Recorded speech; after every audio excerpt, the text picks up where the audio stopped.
ఈ తెలంగాణ రాష్ట్రంలో మేము 2 లక్షల ఉద్యోగాలు ఇస్తామని మొదటగానే వాళ్ళు జాబ్ క్యాలెండర్ ప్రకటించి నిరుద్యోగులకు 2 లక్షల ఉద్యోగాలు ఇస్తామని బిస్వాల్ కమిటీ నివేదిక ప్రకారం 1,91,000 ఉద్యోగాలు ఆల్రెడీ ఉన్నాయి. అవి 2021 ఉన్న నివేదిక ప్రకారం ఉన్నాయి.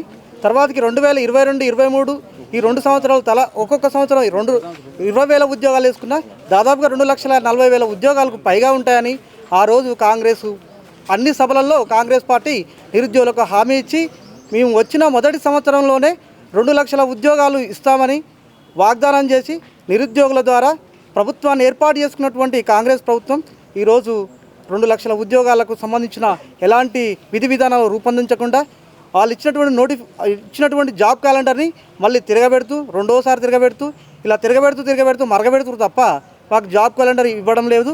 2 లక్షలకు సంబంధించిన ఉద్యోగాల గురించి ఎలాంటి ఉలుకు పలుకు లేదు. అదేవిధంగా వీళ్ళు 1969 నుంచి 2014 వరకు ఇలాగే తెలంగాణ రాష్ట్ర ప్రజల్ని ఏ విధంగా మోసం చేసిరో ఇప్పుడు కూడా మళ్ళీ తెలంగాణ ప్రజల్ని తెలంగాణ నిరుద్యోగుల్ని మోసం చేయడం మళ్ళీ స్టార్ట్ చేసిరు. ఈ ప్రభుత్వానికి ఖచ్చితంగా బుద్ధి చెప్తాం. నిరుద్యోగులంతా వచ్చే నెల ఫిబ్రవరి 4 లేదా 5వ తారీఖు రోజు మేము భారీ బహిరంగ సభ పెట్టి వీళ్ళు చేసినటువంటి మోసాలని మేము ఖచ్చితంగా ఎండగడతాం. ఈ ప్రభుత్వానికి గట్టి బుద్ధి చెప్తాం. ఈ బిస్వాల్ కమిటీ నివేదిక గురించి చెప్పినటువంటి మీరు ఈరోజు బిస్వాల్ కమిటీ నివేదిక మీ దగ్గర లేదా? మరి ఇప్పుడు ప్రభుత్వం వచ్చి కూడా 2 సంవత్సరాలు అయింది కదా, ఈ 2 సంవత్సరాలలో ఖాళీలు ఏర్పడలేదా? ఈ ఖాళీలు ఏమైపోయినాయి?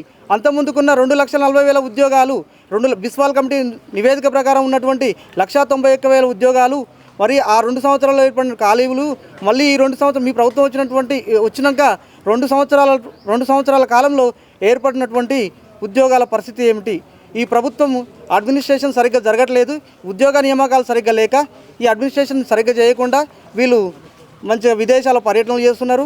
మంచిగా మెస్సీని తెచ్చుకొని మంచిగా గేమ్స్ ఆడుకుంటున్నారు తప్ప నిరుద్యోగులకు ఉద్యోగాలు ఇచ్చే ఆలోచన వీళ్ళకి లేదు. వీళ్ళు పెద్ద కమిటీలు పెట్టి పెద్ద వాళ్ళతో రిటైర్డ్ ఐఏఎస్లతోటి నిరుద్యోగులకు సంబంధించినటువంటి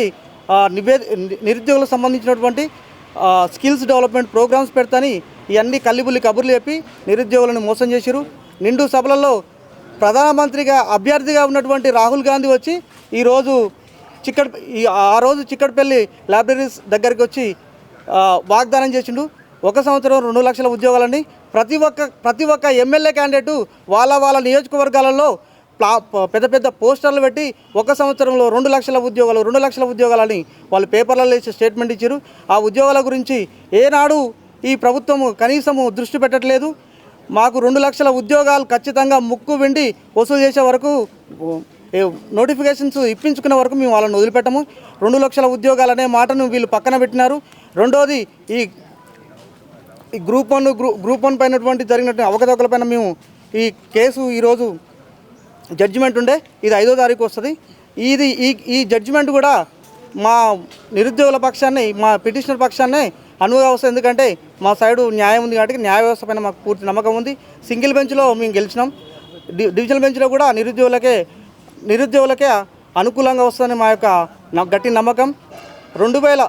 ఈ ఫిబ్రవరి 5వ తారీఖు 4వ తారీఖు లేదా 5వ తారీఖు రోజు మేము భారీ బహిరంగ సభ పెట్టుకుంటున్నాం. ఆ భారీ బహిరంగ సభ ద్వారా ఈ కాంగ్రెస్ ప్రభుత్వానికి ఒక అల్టిమేటం జారీ చేస్తున్నాం. మీరు 2 లక్షల ఉద్యోగాలు ఈ యొక్క భారీ బహిరంగ సభ ముందుకే మీరు దానికి సంబంధించిన విధి విధానాలు ప్రకటించకపోతే ఖచ్చితంగా మీ ప్రభుత్వానికి ఖచ్చితంగా గట్టి సమాధానం ఈ సభ ద్వారా అందరికీ తెలియజేస్తాం.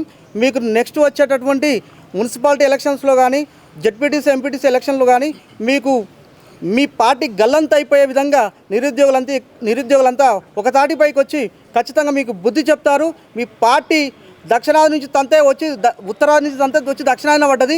ఇక దక్షిణాది నుంచి తంతే ఇక బంగాళాఖాతంలో కలుస్తుంది. ఖచ్చితంగా ఈ ఫిబ్రవరి 5-4 లోపు మా సభ పెట్టే లోపు మీరు ఎలాంటి విధి విధానాలు కానీ 2 లక్షల ఉద్యోగాల గురించి కానీ ప్రకటించకపోతే మాత్రం మీ యొక్క ప్రభుత్వం పైన నిరుద్యోగుల గలం గట్టిగా ఉంటుంది. మేము ఖచ్చితంగా మీకు కరెక్ట్ అయిన సమాధానం మేము చెప్తాం.